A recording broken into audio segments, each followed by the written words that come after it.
ठीक है, चलिए प्रोबेबिलिटी को बेसिकली जब हम डिफाइन करेंगे, प्रोबेबिलिटी स्पेलिंग याद रखिएगा, स्पेलिंग मिस्टेक हो सकता है लिखते समय। प्रोबेबिलिटी का मतलब क्या है? प्रोबेबिलिटी को हम कहते हैं चांस। क्या कहते हैं? क्या कहते हैं? Chance. Chance of an event. किसका? चांस ऑफ एन इवेंट, यानी कि किसी इवेंट को होने के चांसेस क्या क्या हैं? क्या? किसी इवेंट के होने के क्या क्या चांसेस बनते हैं। इसको बेसिकली हम दो तरीके से देख सकते हैं, ध्यान से समझो मेरी बात। ठीक है, सपोज एक लाइन लिखते हैं इट विल रेन। क्या लिखते हैं? It will rain. It will rain का मतलब बारिश होगी, सही है, यही मतलब है। अगर लिखते हैं इट विल रेन तो इसका सीधा मतलब क्या होता है?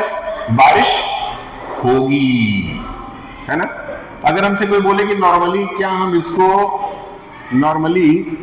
हम इसको नंबर्स में दिखा सकते हैं कि बारिश होगी कि नहीं होगी? नहीं दिखा सकते। क्लियर है? नहीं दिखा सकते। दूसरा वर्ड लिखते हैं आई विल गो। क्या लिखा हुआ है? I will go. नॉर्मली लिखा हुआ है क्या? I will go. अगर आई विल गो लिखा हुआ है तो क्या क्या इसको नंबर्स में दिखाया जा सकता है? क्या इसको रिप्रेजेंट किया जा सकता है? नहीं कर सकते। अच्छा, ठीक है। गेटिंग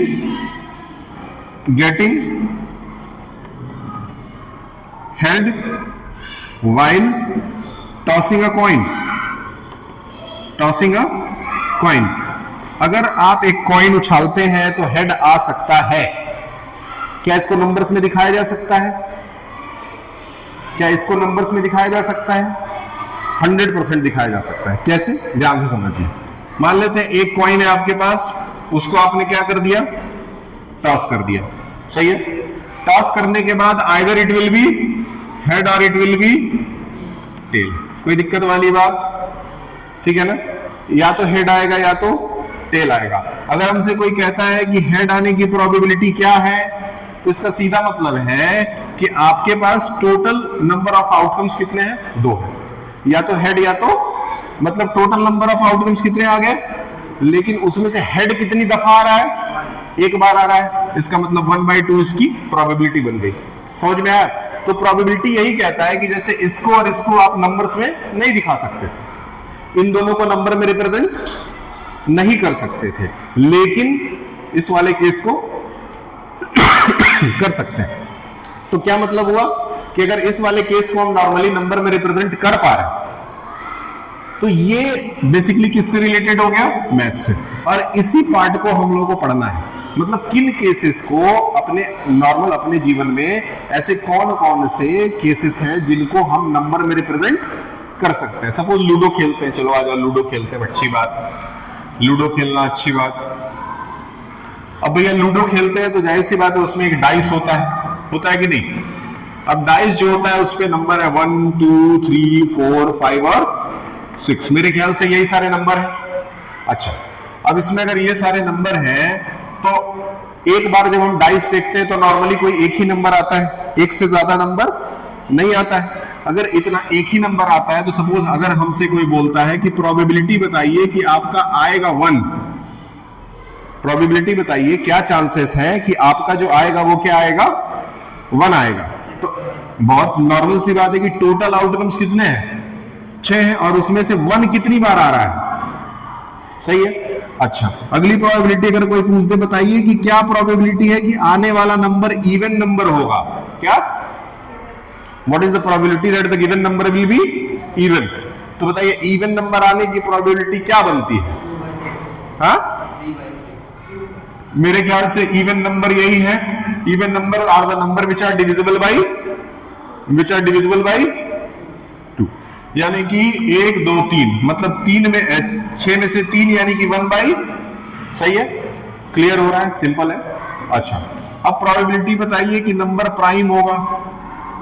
प्रोबेबिलिटी बताइए कि आने वाला नंबर प्राइम होना चाहिए। आपको क्या लग रहा है कि आने वाला नंबर प्राइम कैसे हो सकता है?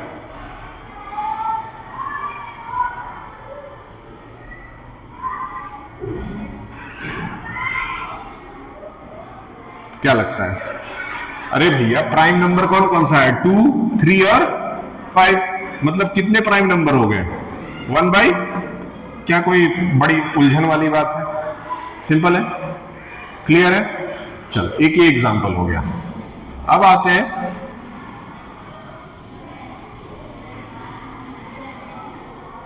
ध्यान समझिए। आपके पास एक बॉक्स है, उस बॉक्स में आपके पास 6 रेड मार्बल्स हैं, 4 ग्रीन मार्बल्स हैं। क्या है? ग्रीन मार्बल्स है और 3 येलो मार्बल्स है। क्या है? 3 येलो मार्बल्स है। सही है, क्लियर है। अच्छा, अब हमसे कोई प्रोबेबिलिटी पूछता है कि रेड मार्बल्स आने की प्रोबेबिलिटी क्या होगी, तो करने का तरीका क्या? एग्जाम में कैसे करेंगे? फॉर्मूला लिख देंगे कायदे से। क्या लिख देंगे? Number of favourable outcomes, number of favourable outcomes divided by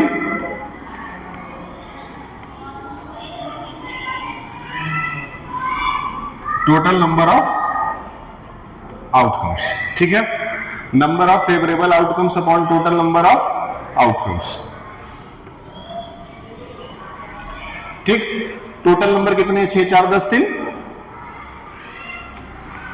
13। जिसमें से बताओ रेड आने की क्या प्रोबेबिलिटी बन रही है? मेरे ख्याल से बहुत आराम से इस तरह के क्वेश्चंस आएंगे तो कर लोगे। सही है, ठीक।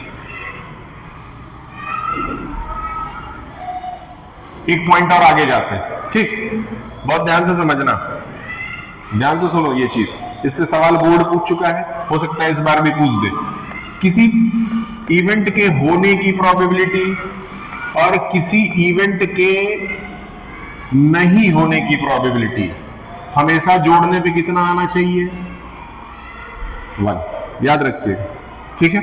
सपोज 70% चांस है कि बारिश होगी। क्या? 70% चांस है कि बारिश होगी। इसका सीधा मतलब है कि कितना परसेंट चांस है कि नहीं होगी, है ना? नहीं होगी, इसका कितना परसेंट चांस बन रहा है? दोनों मिलकर के कितने आ गए? सही है, दोनों मिलकर के कितना आया? और नॉर्मली जब हम टोटल नंबर ऑफ आउटकम्स निकालते हैं तो भी कितना आएगा? तो दोनों मिलकर के कितना हुआ? 1। यानी कि किसी भी चीज के होने की प्रोबेबिलिटी और नहीं होने की प्रोबेबिलिटी को हमेशा मिला करके क्या आना चाहिए? 1। बोर्ड में इसने सवाल पूछा नॉर्मली,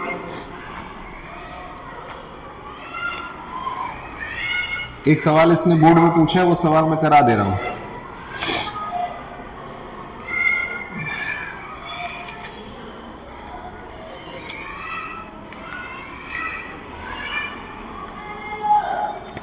ये प्रोबेबिलिटी पहले ही है क्या?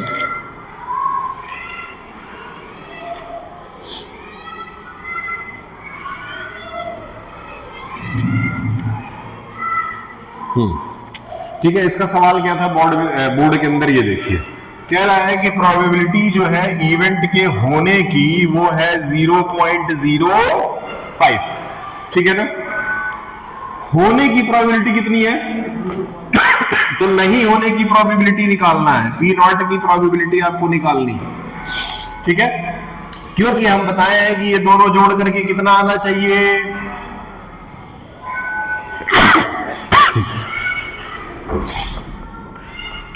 तो प्रोबेबिलिटी ऑफ द इवेंट या फिर प्रोबेबिलिटी नहीं होने, दोनों मिलाकर के दोनों की प्रोबेबिलिटी कितनी आनी चाहिए? 1 अगर आनी चाहिए, इसका मतलब प्रोबेबिलिटी ऑफ द इवेंट क्या है? 0.05 प्लस प्रोबेबिलिटी जो है वो नॉट की प्रोबेबिलिटी, अगर दोनों को जोड़ा जाए तो 1 आएगा। यानी कि प्रोबेबिलिटी ऑफ नॉट होने की प्रोबेबिलिटी जो है चांसेस 1 माइनस 0.05 हो जाता है। बहुत नॉर्मल वाली बात है, कोई बड़ी बात। सिंपल है। अगर दोनों को माइनस कर देते हैं तो 1 में से जब 0.05 घटा देंगे तो बताइए 1.000 में से 0.05 घटाने पे आपके हिसाब से कितना आना चाहिए? 10 में से 5 गया 5, यहां 9 बचा और यहां क्या यही आना चाहिए? क्या सही किए हैं? अच्छा, तो इधर आंसर कितना आ गया? 0.9। क्लियर है? समझ में आया? सिंपल है। अब एनसीईआरटी का एक छोटा सवाल और करा देते हैं, बाकी इसका एक लेक्चर नहीं 2 लेक्चर करेंगे। दूसरे वाले लेक्चर में कुछ और क्वेश्चंस लगा देंगे।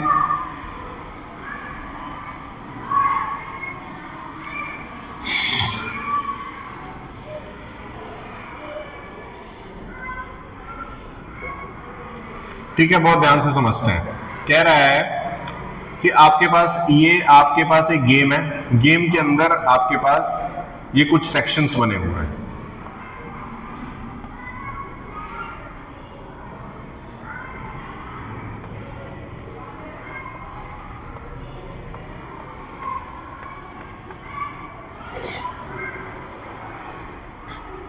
क्लियर है?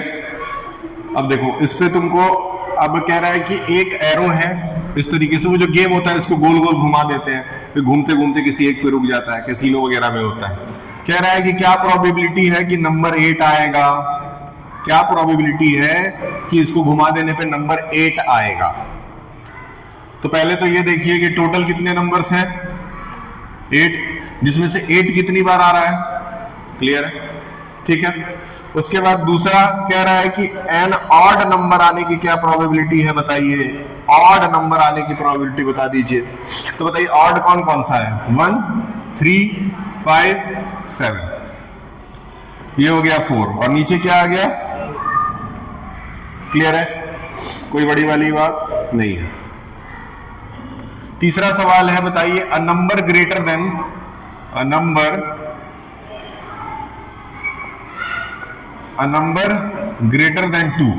2 से बड़ा नंबर आने की क्या प्रोबेबिलिटी है? 2 से बड़ा नंबर आने की क्या प्रोबेबिलिटी? 2 से बड़ा कौन कौन है? 3, 4, 5, 6, 7, 8। टोटल कितने नंबर हुए? 7, 6 ना? 1, 2, 3, 4, 5, 6। सही है। तो कितना आ गया? 6/8, यानी कि कट गया तो कितना आया? 3/। क्या कोई बड़ी बात? सिंपल है। एक सवाल और है छोटा, इसमें भी ये भी निपटा देते हैं। A number less than 9, number less than 9 से छोटा नंबर आने की प्रोबेबिलिटी क्या है? देखो भैया 9 से छोटे कितने नंबर और टोटल कितने नंबर, यानी कि इसकी प्रोबेबिलिटी क्या बननी चाहिए? क्लियर है? तो चैप्टर में कोई ज्यादा लोड नहीं है। इसके टोटल 2 लेक्चर लेंगे। एक लेक्चर में सिर्फ अभी इंट्रोडक्शन दे दिए हैं, एक लेक्चर में जब और बच्चे रहेंगे उनको थोड़ा डिटेल में कर देंगे, कुछ बोर्ड्स के सवाल लगवा देंगे। ठीक है? ये करने के बाद फिर अब कहां से स्टार्ट करेंगे? रियल नंबर से। ठीक है? रियल नंबर से जब शुरू करेंगे तो रियल नंबर से शुरू करेंगे तो एकदम एक एक चीज बकायदे तो पढ़ाएंगे नहीं, एक एक चीज नहीं हो सकता है। इसलिए जितने जरूरी क्वेश्चन हैं जो बोर्ड में आ सकते हैं उन सबों का रिवीजन कराते चले जाएंगे। चैप्टर 1 जैसे एक चैप्टर को 2 दिन देंगे, रियल नंबर को 2 दिन देंगे, फिर पॉलिनोमियल को 2 दिन देंगे, ऐसे 2-2 दिन में एक एक चैप्टर निपटाते चले जाएंगे और सारा रिकॉर्ड भी कर लेंगे। घर पे भी आप पढ़ सकते हैं, मर्जी हो तो, वैसे पढ़ना चाहिए। क्लियर है?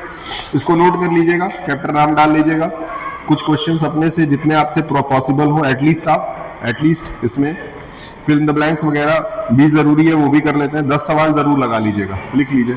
Solve up to question number 10 exercise 14.1। Clear है? समझ में आ गया होगा एक ही बार में। ठीक है? वॉल्यूम सरफेस एरिया वगैरह भी लीजिए।